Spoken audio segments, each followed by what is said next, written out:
صلاة تحل بها العقد وتفرج بها الكرب. يا رب صل وسلم دائما أبدا على حبيبك خير الخلق كلهم. أما بعد فأعوذ بالله من الشيطان الرجيم. بسم الله الرحمن الرحيم. كنتم خير أمة أخرجت للناس تأمرون بالمعروف وتنهون عن المنكر وتؤمنون بالله ولو آمن أهل الكتاب لكان خيرا لهم منهم المؤمنون وأكثرهم الفاسقون. آمنت بالله صدق الله مولانا العظيم وصدق رسوله النبي الكريم ونحن على ذلك لمن الشاهدين والشاكرين والحمد لله رب العالمين. قالوا سبحانك لا علم لنا إلا ما علمتنا إنك أنت العليم الحكيم. رب اشرح لي صدري ويسر لي أمري واحلل عقدة من لساني يفقهوا قولي. رب زدني علما رب زدني علما رب زدني علما.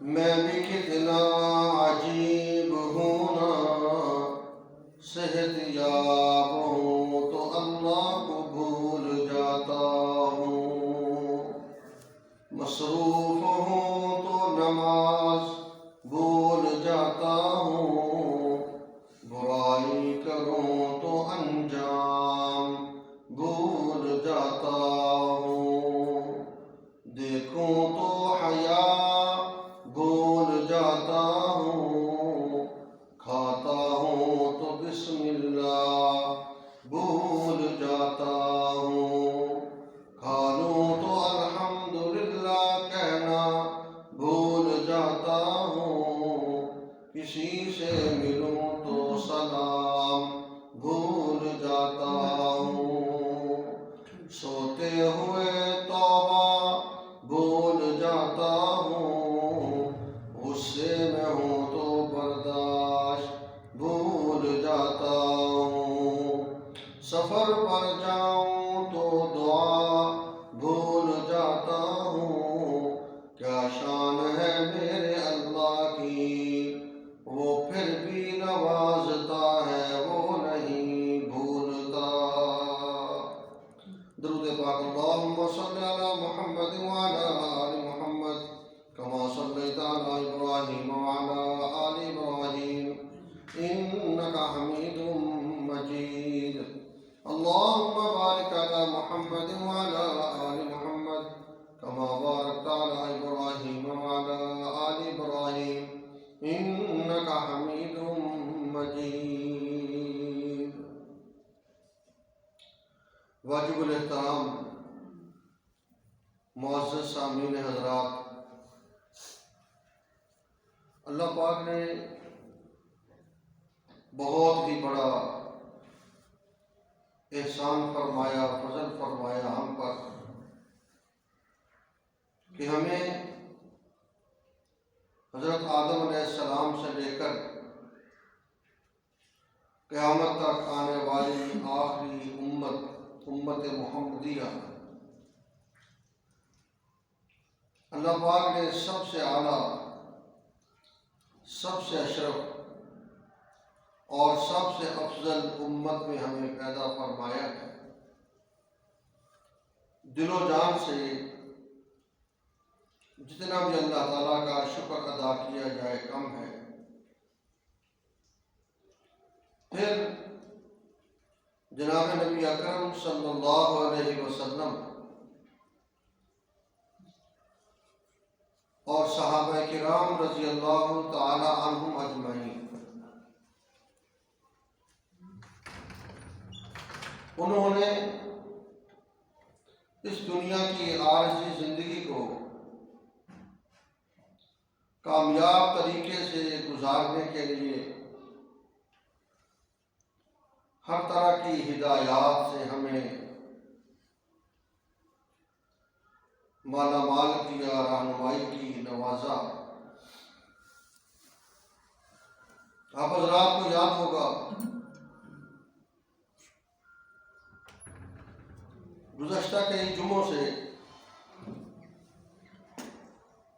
یہ موضوع شروع کیا تھا کہ ایک مجلس میں حضور اکرم صلی اللہ علیہ وسلم تشریف فرما ہے اور صحابہ بھی آپ کے ساتھ بیٹھے ہوئے ہیں، تو نبی اکرم صلی اللہ علیہ وسلم نے اپنی پسندیدہ چیزوں کا اظہار فرمایا کہ مجھے 3 چیزیں بہت محبوب ہیں، بہت پسند ہیں۔ وہ کون سی 3 چیزیں ہیں؟ خوشبو، نیک عورت اور نماز۔ امام الانبیاء صلی اللہ علیہ وسلم جو ساری کائنات کے سردار ہیں، انہوں نے یہ 3 چیزیں پسند فرمائی۔ ہمیں 1 منٹ کے لیے غور کرنا چاہیے، فکر کرنا چاہیے، اپنا محاسبہ کرنا چاہیے کہ جن چیزوں کو آقا دو جہاں صلی اللہ علیہ وسلم نے پسند فرمایا، کیا ہم بھی ان کو پسند کرتے ہیں؟ آج ہماری نوجوان نسل اپنے بالوں کی کٹنگ کو لے لے، پتہ نہیں کس کس فنکار اور اداکار کی نقل میں اپنے بالوں کا ستیہ ناش مار دیتا ہے۔ زبان حال سے وہ یہ کہتا ہے مجھے یہ شکل پسند ہے، اس لیے میں اپنا آدھا سر منڈوا رہا ہوں، آدھے سر پہ بال رکھتا ہوں۔ جس ذات کا ہم نے کلمہ پڑھا ہے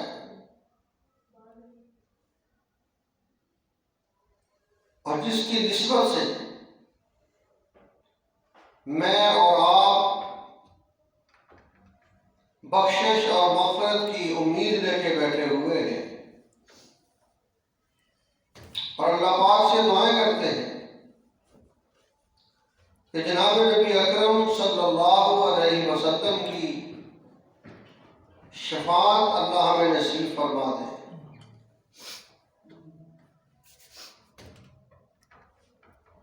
ایمان اور محبت کا تقاضا یہ ہے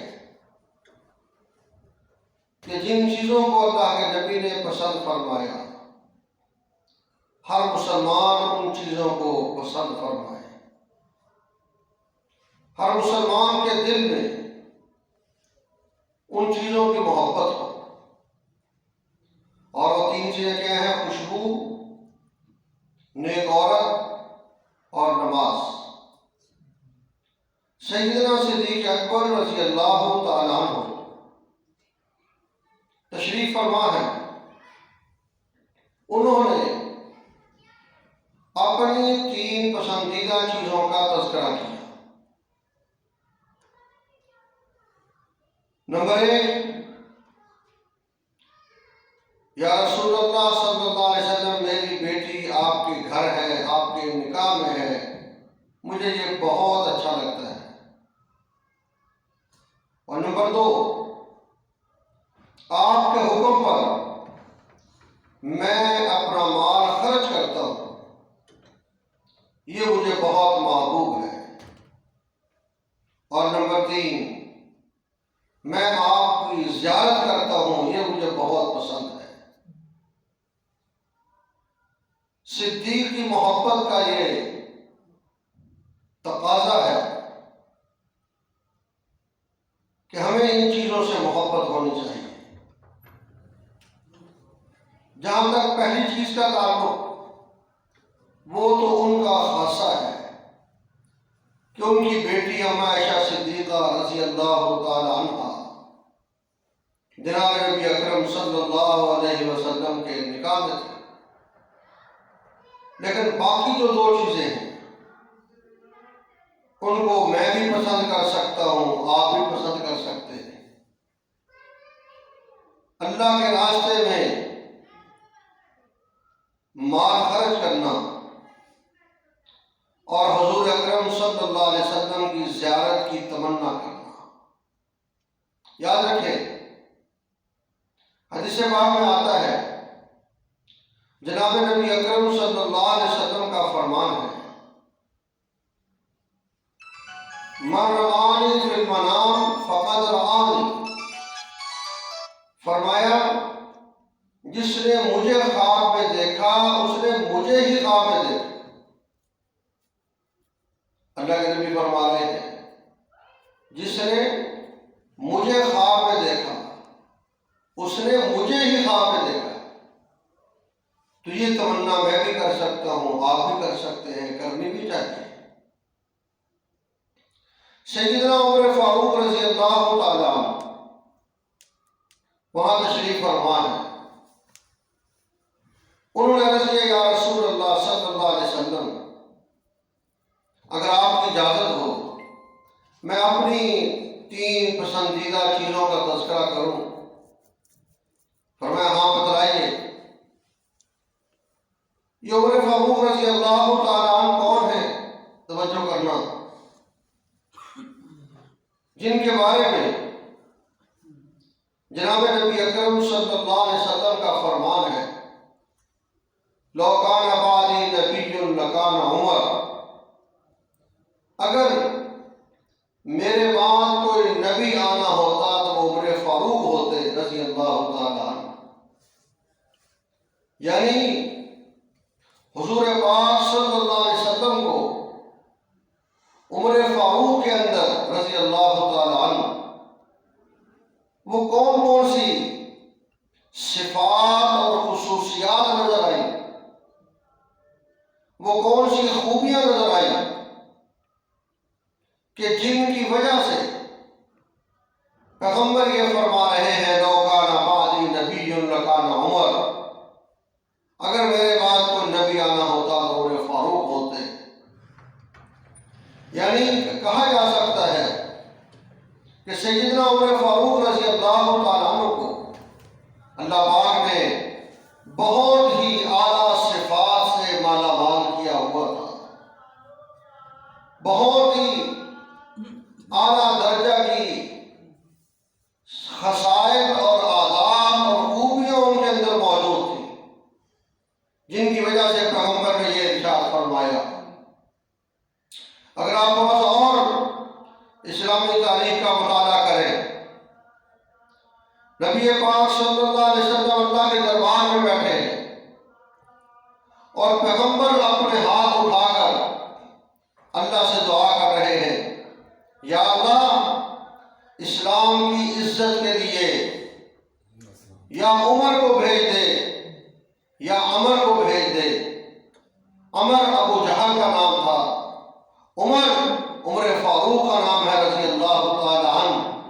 توجہ کریں، پیغمبر نے دعا مانگی، اللہ پاک نے اس دعا کو قبول فرمایا تو نبی پاک صلی اللہ علیہ وسلم کی دعا کی برکت سے اللہ پاک نے عمر فاروق رضی اللہ تعالیٰ عنہ کو آقا دو جہاں کا غلام ہونے کا اعزاز عطا فرمایا۔ سیدنا فاروق اعظم رضی اللہ تعالیٰ عنہ، آپ کہہ سکتے ہیں محمد الرسول اللہ، سب کہو صلی اللہ علیہ وسلم، ان کو ابراہیم علیہ السلام نے اللہ تعالیٰ سے مانگا، ربنا وابعث فیہم رسولا، اور عمر فاروق رضی اللہ تعالیٰ عنہ ان کو آقا دو جہاں نے اللہ تعالیٰ سے مانگا۔ گویا ابراہیم علیہ السلام کی دعا اللہ کے نبی کے حق میں قبول ہوئی تو حضور پاک صلی اللہ علیہ وسلم ابراہیم علیہ السلام کے مطلوب ہوئے، اور عمر فاروق کے حق میں آقا دو جہاں کی دعا قبول ہوئی۔ عمر فاروق رضی اللہ تعالیٰ عنہ امام الانبیاء کے مطلوب ہوئے۔ ابراہیم علیہ السلام کو اپنی دعا کا ثمرہ اور پھل دنیا میں دیکھنا نصیب نہ ہوا۔ کئی سال بعد آقا دو جہاں تشریف لائے اور عمر فاروق کے حق میں اللہ کے نبی نے دعا مانگی۔ توجہ، اللہ کے نبی نے دعا مانگی، اللہ نے دعا قبول کی، عمر فاروق اسلام لائے، اللہ کے نبی کے ساتھ رشتہ داریاں ہوئیں، اور ایسا رشتہ ہوا کہ آج بھی روضہ مبارک کے اندر اللہ کے نبی کے پہلو کے اندر عمر فاروق رضی اللہ عنہ آرام فرما رہے ہیں۔ یہ پیغمبر کی دعا ہے، توجہ کریں۔ سیدنا فاروق اعظم رضی اللہ تعالیٰ عنہ بیت اللہ کے کونے کے اندر حجر اسود پتھر لگا ہوا ہے۔ ہر حاجی، ہر عمرہ کرنے والا جو بھی بیت اللہ کا طواف کرتا ہے، اس کی خواہش اور کوشش ہوتی ہے حجر اسود کا بوسہ لے لوں یا کم از کم میرا ہاتھ ہی لگ جائے۔ آج کے حالات میں بیت اللہ کے ارد گرد دیوار بنا دی گئی۔ اللہ تعالیٰ سے دعا کیا کرے، پروردگار عالم بیت اللہ کو جیسے پہلے پوری دنیا کے مسلمانوں کے لیے اللہ پاک نے کھلا ہوا چھوڑا تھا، آج بھی اللہ پاک وہاں سے ساری پابندیاں اپنے فضل و کرم سے ختم فرما دے۔ اللہ جو کرنا چاہے وہ ہو جاتا ہے۔ اللہ کے آگے نہ سعودی حکومت کچھ کر سکتی ہے، نہ امریکہ کچھ کر سکتا ہے۔ یہ میری اور آپ کی کمی ہے، ہم اللہ سے ہر طرح کی دعائیں مانگتے ہیں، لیکن اپنی دعاؤں کے اندر بیت اللہ کے لیے، مدینہ منورہ کے لیے ہم کتنی دعا کرتے ہیں، ہر مسلمان اپنے گریبان میں جھانک کر دیکھ سکتا ہے۔ کتنی ہماری سستی ہے اس بارے میں، اپنے سارے کام ہمیں یاد آ جاتے ہیں۔ سیدنا فاروق اعظم رضی اللہ تعالیٰ عنہ حجر اسود کے سامنے کھڑے ہیں۔ یاد رکھنا، میرا بھی عقیدہ ہے، آپ کا بھی عقیدہ، ہر مسلمان کا حجر اسود کا بوسہ لینا سنت ہے، کیونکہ حضور پاک صلی اللہ علیہ وسلم نے خود حجر اسود کا بوسہ لیا، صحابہ نے بوسے لیے، عمر فاروق کھڑے ہو گئے اور حجر اسود کو مخاطب کر کے فرما رہے ہیں، اے حجر اسود، یاد رکھنا، اگر میں تیرا احترام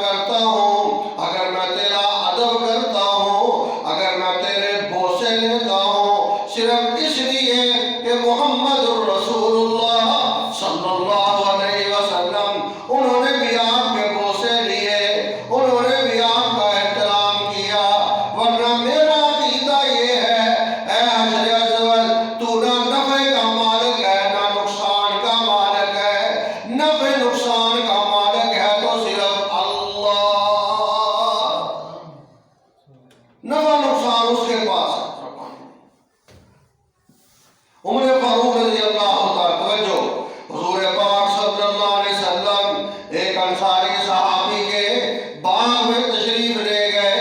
باغ کے اندر کنواں بنا ہوا ہے. نبی پاک صلی اللہ علیہ وسلم آرام کرنے کے لیے کنویں کے کنارے پر بیٹھ گئے تاکہ ٹھنڈی ہوا آتی رہے گی. آج تیرا دل کرتا ہے سیر کرنے کو.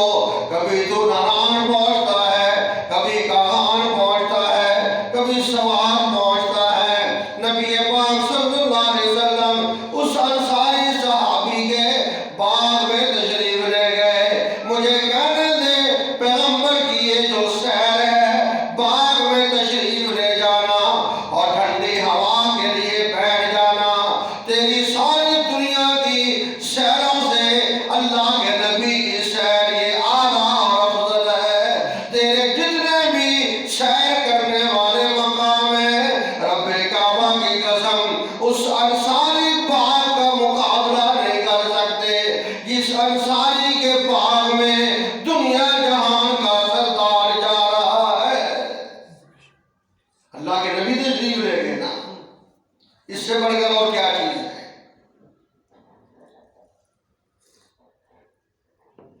جب امام یا خطیب تقریر کر رہا ہو, یہ مسئلہ سمجھو, سبحان اللہ کہنا گناہ ہے.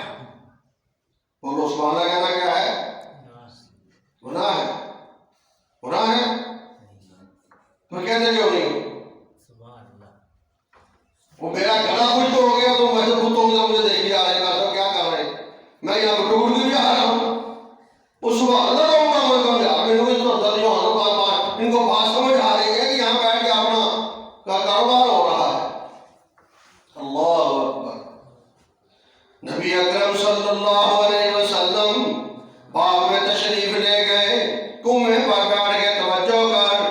تھوڑی دیر کے بعد آپ نے فرمایا انصاری کو باغ کے دروازے پر کھڑے ہو جاؤ, کوئی اندر نہ آئے میری اجازت کے بغیر. آپ سب جانتے ہیں جب بندہ اکیلا ہوتا ہے اس کے بیٹھنے کا انداز اور ہوتا ہے, اس کے آرام کرنے کا انداز اور ہوتا ہے. اگر کوئی پاس بیٹھا ہو پھر وہ تکلفات میں پڑ جاتا ہے. امام الانبیاء صلی اللہ علیہ وسلم آرام سکون کر رہے ہیں. تھوڑی دیر گزری, دستک ہوئی, انصاری نے دیکھا کون ہے. دروازے پر ابو بکر صدیق ہیں رضی اللہ تعالیٰ عنہ. سارے بولو رضی اللہ تعالیٰ عنہ, بولو بولو رضی اللہ تعالیٰ عنہ. ابو بکر صدیق آئے ہیں. اللہ کے نبی نے فرمایا جاؤ جا کر ابو بکر کو اجازت دے دو اور ساتھ ہی ابو بکر کو جنت کی خوشخبری بھی عطا کر دو, جنت کی بشارت بھی دے دو. انصاری چلے گئے, ابو بکر صدیق کو بلا لیا, جنت کی بشارت دے کر تھوڑا اور وقت گزرا, پھر دستک ہوئی. فرمایا کون ہے؟ جواب دیا عمر فاروق رضی اللہ تعالیٰ عنہ. اللہ کے نبی کی زبان مبارک سے جو جملہ ادا ہو جائے, ساری دنیا ایک طرف ہو جائے, پیغمبر کی زبان سے نکلنے والے جملے کا مقابلہ نہیں ہو سکتا. اگر آپ قرآن پڑھو, اللہ نے قرآن میں ارشاد فرمایا وَمَا يَنطِقُ عَنِ الْهَوَىٰ إِنْ هُوَ إِلَّا وَحْيٌ يُوحَىٰ. اے مسلمانوں, میرا پیغمبر اس وقت تک بولتا ہی نہیں جب تک میری طرف سے میرے محبوب کو بولنے کی اجازت نہیں مل جاتی. اللہ کی طرف سے اجازت ملتی ہے تو پیغمبر کے ہاتھ کھولتے ہیں. عمر فاروق آگے رضی اللہ تعالیٰ عنہ, انصاری نے آگے عرض کیا حضرت عمر آئے ہیں. فرمایا کوئی بات نہیں, عمر کو بھی اجازت دو اندر آنے کی اور ساتھ جا کے کہہ دو محمد الرسول اللہ صلی اللہ علیہ وسلم آپ کو جنت کی بشارت دے رہے ہیں. ابو بکر کو پیغمبر کی زبان سے جنت کی خوشخبری ملی, عمر فاروق کو پیغمبر کی زبان سے جنت کی خوشخبری ملی. آج حاجی حج کر کے جنت مانگتا ہے, نمازی نماز پڑھ کے جنت مانگتا ہے, سخی سخاوت کر کے جنت مانگتا ہے, مولوی علم پھیلا کے جنت مانگتا ہے, ہر بندہ نیکی کر کے اللہ سے جنت مانگتا ہے. وہ دیکھ ابو بکر عمر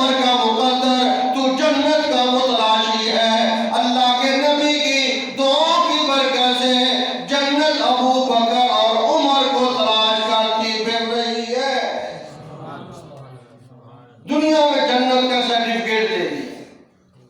حدیث پاک میں آتا ہے جناب نبی اکرم صلی اللہ علیہ وسلم صحابہ کو جمع کر لیا، آپ نے فرمایا رات مجھے خواب آیا، سارے صحابہ ہوشیار ہو گئے، یا رسول اللہ صلی اللہ علیہ وسلم خیریت تو ہے؟ فرمایا رات مجھے خواب آیا اور میں نے خواب کے اندر جنت کے اندر سونے کا محل دیکھا، سونے کا محل جنت میں دیکھا۔ صحابہ بہت ہوشیار ہو کر متوجہ ہو گئے، پتہ نہیں کس کا مقدر ہوگا۔ عمر فاروق رضی اللہ تعالیٰ تشریف فرما ہے، اللہ کے نبی نے فرمایا اس محل کے ساتھ سیڑھی بھی لگی ہوئی تھی۔ میں نے خواب میں سوچا میں سیڑھی پر چڑھ کر محل کی سیر کروں، محل کو دیکھوں، لیکن پھر مجھے فرشتوں نے بتلایا یا رسول اللہ صلی اللہ علیہ وسلم یہ سونے کا محل اللہ تعالیٰ نے عمر فاروق کے لیے جنت میں تیار کیا ہوا ہے۔ سبحان اللہ۔ یہ پیغمبر کہہ رہے ہیں۔ آج کا رافضی بکواس کرتا ہے صحابہ کے بارے میں، پیغمبر نے تو ان کو جنت کا سرٹیفکیٹ دیے ہوئے، اور میں عمر کے لیے محل تیار ہے۔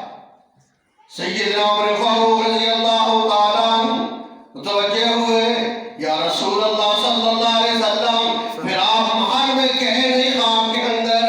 اللہ کے نبی نے جو عجیب کیوں نہ بولا، عمر میرا دل تو چاہ رہا تھا میں اندر چلا جاؤں، لیکن پھر مجھے تیری غیرت یاد آ گئی، میں نے کہا کہیں عمر محسوس نہ کر دے، یہ کہنے کی دیر تھی۔ عمر فاروق رضی اللہ تعالیٰ کی آنکھوں میں آنسو آ گئے، یا رسول اللہ صلی اللہ علیہ وسلم کہاں آپ جیسی اعلیٰ ہستی اور کہاں میں عمر، آپ ایک بار نہیں ہزار بار بھی جاتے مجھے کوئی پرواہ نہیں تھی۔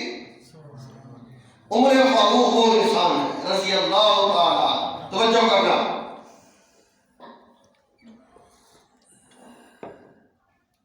سبحان اللہ کہنا گناہ تو نہیں ہے نا؟ ہاں پہلے میں نے فتویٰ دیا، کہتا نہیں۔ سبحان اللہ۔ ہمارے خطیب کہتے ہوتے ہیں سبحان اللہ کہنے پہ پرچہ بھی نہیں، سبحان اللہ کہنے پہ خرچہ بھی نہیں، ہاں سبحان اللہ کہنے میں جنت میں چرچا ہوگا انشاءاللہ۔ انشاءاللہ۔ سارے کہو، اونچی آواز سے کہو۔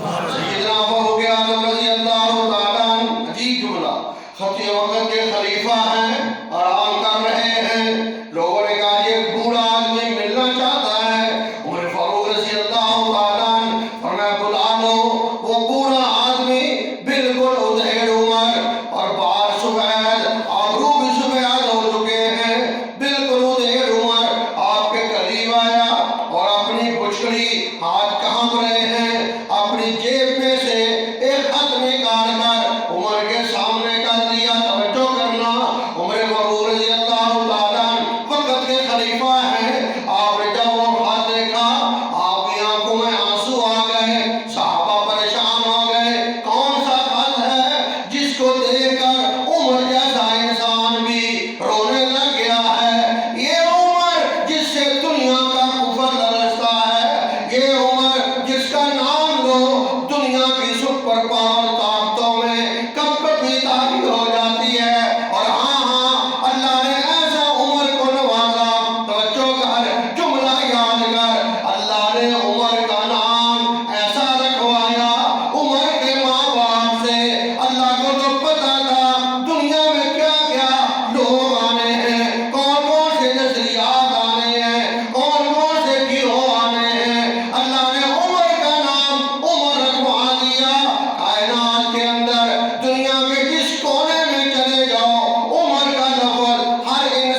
عمر لیٹے ہوئے خط دیکھا، آنسو جاری ہو گئے، صحابہ پریشان، حضرت خیریت تو ہے؟ مختصر کرتا ہوں، فرمایا اصل مسئلہ یہ ہے، یہ خط میں نے لکھا ہوا، یہ میرے دستخط ہے، اور آج کے نہیں، میں جب مسلمان ہوا، شام کا سفر کیا، مکے سے شام کا سفر، پیدل 1 مہینے کا سفر، ہم وہاں تجارت کے لیے گئے، اتفاق یہ ہوا قافلہ واپس آ گیا، مجھے راستہ بھول گیا، میں پریشان، وہاں پر میں کس کو کیا کہوں؟ اسی دوران یہ بوڑھا آدمی مجھے ملا، میں نے کہا کہ اس طرح مسئلہ ہے، فرمایا پریشان ہونے کی ضرورت نہیں، آؤ میرے گھر، میرے پاس تیز رفتار سواری موجود ہے، آپ کھانا پینا کھائیں، میں آپ کا کافرہ تلاش کر کے آپ کو کافرے کے ساتھ ملا دوں گا۔ میں نے کہا بسم اللہ، کھانا کھا لیا، نہا دھو لیا۔ اس نوجوان بوڑھے آدمی نے اس وقت جوان تھا، مجھ سے پوچھا آپ کا نام کیا ہے؟ میں نے کہا عمر۔ کہاں سے آئے ہو؟ مکے سے آیا ہوں۔ قبیلہ کیا ہے؟ قریش۔ باپ کا نام کیا ہے؟ خطاب۔ کہتا اس وقت اس نے کاغذ کا ٹکڑا نکالا اور اس پر یہ لکھ دیا، آپ میرے ساتھ وعدہ کرو۔ کیا وعدہ کرو؟ جب آپ دنیا کے بادشاہ بنو گے، اس وقت میری زمین کا جو ٹیکس ہوگا یہ مجھے معاف کر دینا۔ کہتا میں نے کہا پاپا جی کیا بات کر رہے ہو؟ میں ایک عام آدمی ہوں، میں دنیا کا بادشاہ بنوں گا۔ اس نے کہا اگر نہ بنے ٹینشن کوئی نہیں، اور اگر بن گئے تو میری زمین کا ٹیکس معاف کر دے گا۔ کہتے میں نے اس وقت اس کے کاغذ پر اپنے سین کر دیے تھے۔ ٹھیک ہے بابا جی، اگر میں بن گیا تو میں معاف کروں گا۔ آج اللہ کا بندہ یہ وہی بابا کتنے سال بعد تلاش کرتے کرتے میرے پاس پہنچ گیا۔